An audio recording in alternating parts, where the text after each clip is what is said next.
Currently in the United States today, there are 780,000 people, almost three-quarters of a million people, working in the cybersecurity space. There are 350,000 job openings today.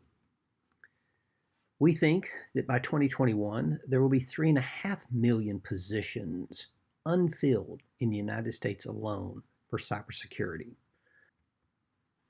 Welcome to CYSE 200T, Cybersecurity in Society. My name is Charlie Kirkpatrick. I'm one of the professors that teach in this section, and I'm going to give you a little introduction as to what you can expect in CYSE 200T.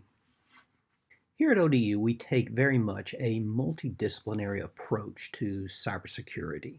In our first module, you'll get an explanation of that. We'll go over some basic definitions and talk about the roles of the various disciplines that we'll do a little deeper dive into throughout the semester. And we'll introduce you to this whole notion of frameworks, best practices for addressing cybersecurity issues in business and government today. One of the first disciplines that we're going to look at is cybersecurity and information technology. We're going to look at best practices. We're going to look at what makes up risks and threats and how businesses can implement IT safeguards and controls to mitigate some of these risks and threats that they face today. And finally, we'll talk about the various roles and responsibilities of a typical IT organization, from the developer to all the way through to the Chief Information Officer and the Chief Information Security Officer.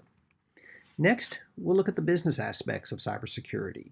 We'll look at how they interact with information technology, the importance of cybersecurity today, and it's getting more important by the day. We will look at various businesses that are the result of this growing and dynamic field. And then we'll also touch on mobile and what that means to businesses today from a security standpoint. Next, we will look at cybersecurity through the lens of engineering. And the emphasis here is going to be on critical infrastructure and the vulnerabilities, threats, exposures faced by our critical infrastructure. And when you hear that term, think water systems, electrical systems, telecommunication systems, things of that nature. And we'll close that section out by looking at some design principles as to how engineering practices can be and projects can be designed to be more secure in today's world.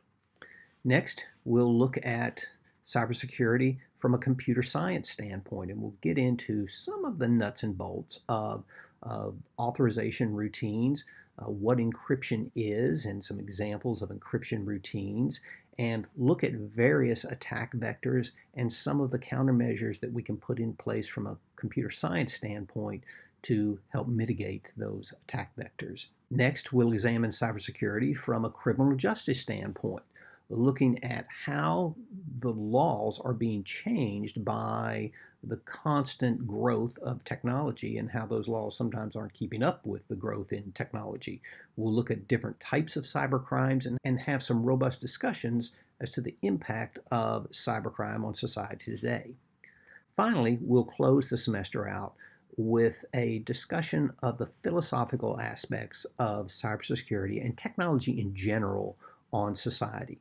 Is it good?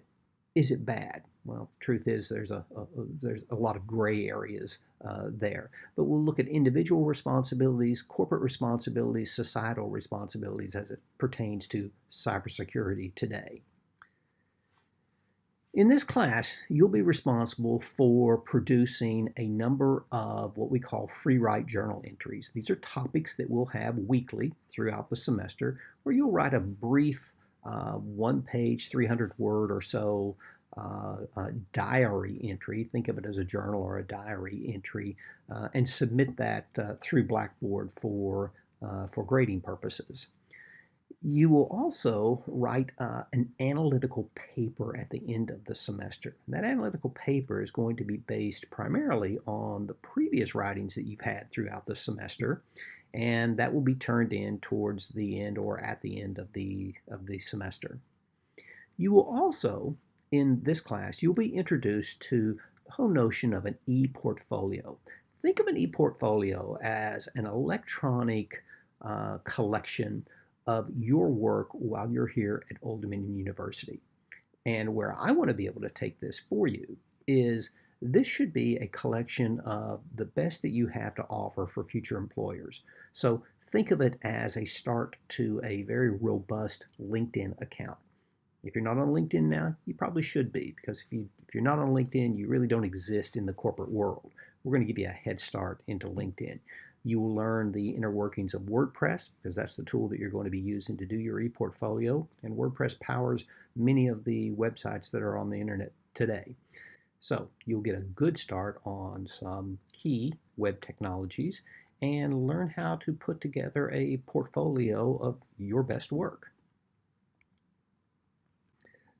So I'll close with this quote from Rudyard Kipling: "Those who beg in silence starve in silence." That is so true. So throughout this class, you may feel, particularly from an online perspective, you may feel lost from time to time. Please, if you even think you're lost, please speak up, reach out to your professor. They'll be more than happy to communicate with you and get you back online. So do not hesitate to raise your hand through email, through text, through phone calls, whatever the case may be. And don't hesitate to reach out to your fellow students as well. You'll have opportunities to do that throughout the semester. So there you have it. Welcome to CYSE 200T. I hope you enjoy this class as much as we enjoy putting it together, and we'll be communicating throughout the semester. Thank you.